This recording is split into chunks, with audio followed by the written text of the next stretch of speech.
نبی پاک علیہ السلام نے فرمایا جب تم استغفار کرتے ہو نا تو اللہ ہر مشکل سے نکلنے کے لیے تمہیں رستہ عطا فرماتا ہے، اور اللہ تمہیں وہاں سے رزق عطا کرتا ہے جہاں سے تمہارا کبھی گمان بھی نہیں گیا ہوتا۔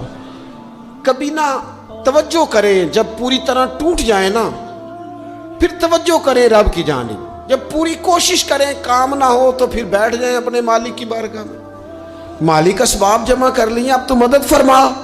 جب پوری طرح حضرت ابراہیم علیہ السلام کے پاس مہمان بڑے آیا کرتے تھے، مہمان نواز بھی بڑے تھے، بغیر مہمان کے کھانا ہی نہیں کھاتے تھے، بڑے مہمان نواز تھے۔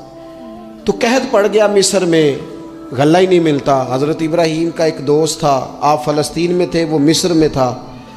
آپ نے اس کے پاس اونٹ بھیجے کہ 4-5 اونٹوں پر غلہ اناج رکھ کے مجھے روانہ کر تاکہ میں اپنے جو میرے پاس مہمان جمع ہیں ان کو کھانا تو دے سکوں۔ وہ اونٹ روانہ ہو گئے۔ حضرت حکیم الامت مفتی احمد یار خان صاحب رحمۃ اللہ لکھا ہے، چلے گئے اونٹ۔ اب مہمان جمع ہیں، ان کو بھی خبر دے دی گئی ہے کہ آپ فکر نہ کریں، غلہ مصر سے آنے لگا ہے، کھانا ملے گا۔ لیکن جب وہاں اٹھ گئے تو انہوں نے کہا قحط چونکہ بہت زیادہ تھا، اناج ساری ہم تقسیم کر چکے ہیں، اب تو ہمارے پاس غلہ نہیں ہے۔ وہ خالی آ گئے واپس۔ جب وہ خالی واپس آ رہے تھے نا اونٹ، تو جو آپ کے خدام لینے گئے تھے ان کے دلوں میں یہ خیال آیا کہ ہم اگر خالی واپس جائیں گے تو وہ جو مہمان ہیں وہ دیکھیں گے تو وہ تو بڑی آس امید لگائے بیٹھے ہیں کہ ہمیں آج کھانا ملے گا، تو وہ تو بیچارے مایوس ہو جائیں گے۔ انہوں نے اس طرح کیا کہ رستے میں کچھ ریت بھر لی ان بوریوں میں اور اونٹوں پہ ان کو رکھ لیا تاکہ پھر جا کے حضرت ابراہیم سے عرض کریں گے، وہ خود ہی لوگوں کو سمجھا دیں گے، ایسے خالی اونٹ لے جانا بہتر نہیں۔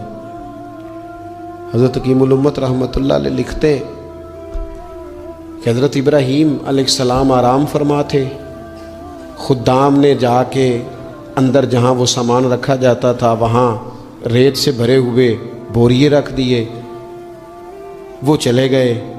حضرت ابراہیم کی زوجہ جناب ہاجرہ اٹھی، انہوں نے کہا میں منہ کھولتی ہوں، گلے کا گندم پیستی ہوں، کھانا بنا کے دیتی ہوں۔ جب انہوں نے منہ کھولا نا اس کا بوری کا، توڑے کا، اس بوریے کا، تو کہتی ہیں اتنی بہترین گندم نکلی کہ میں نے زندگی میں کبھی نہیں دیکھی تھی۔ پیسی گئی، پکائی گئی، کھانا چلنے لگ گیا۔ حضرت ابراہیم علیہ السلام بیدار ہوئے، دیکھا لنگر چل رہا ہے، مخلوق خدا کھا رہی ہے۔ دنیا آوے تے کھا جاوے تے راضی ہوئے بلا، لوگ کھا رہے ہیں، چل رہا ہے سلسلہ۔ تو حضرت ہاجرہ، وہ خواتین گھر میں کچھ چیز آئے نا تو کہتی ہیں اس دفعہ چاول بڑے اچھے آئے، اس دفعہ گندم بڑی اچھی آئی، یا آٹا پس کے آیا، یہ بڑا عمدہ ہے۔ تو حضرت جناب ہاجرہ رضی اللہ تعالیٰ عنہ حاضر بارگاہ ہو کے عرض کرنے لگی، یہ جو آپ کا مصری یار ہے نا، اس نے جو گندم بھیجی ہے بڑی کمال ہے۔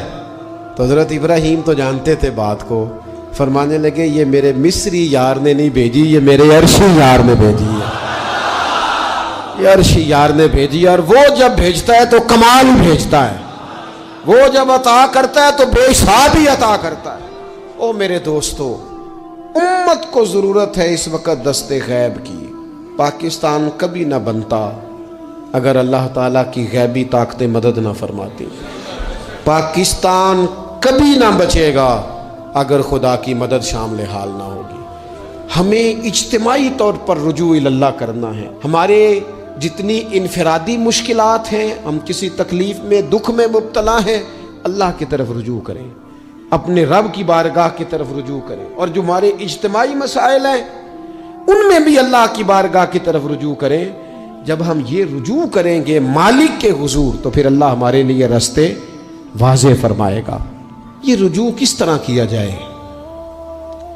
میں نے اپنے ساتھیوں کے ذمے، بالخصوص جو یہاں خانقاہ شریف سے وابستہ ہیں، وہ اگر سمجھیں کہ میں حکم دے رہا ہوں تو اس کو حکم سمجھ لیں، اور باقی اگر احباب میری بہت زیادہ درد مندانہ گزارش سمجھیں تو یہ میری گزارش سمجھ لیں۔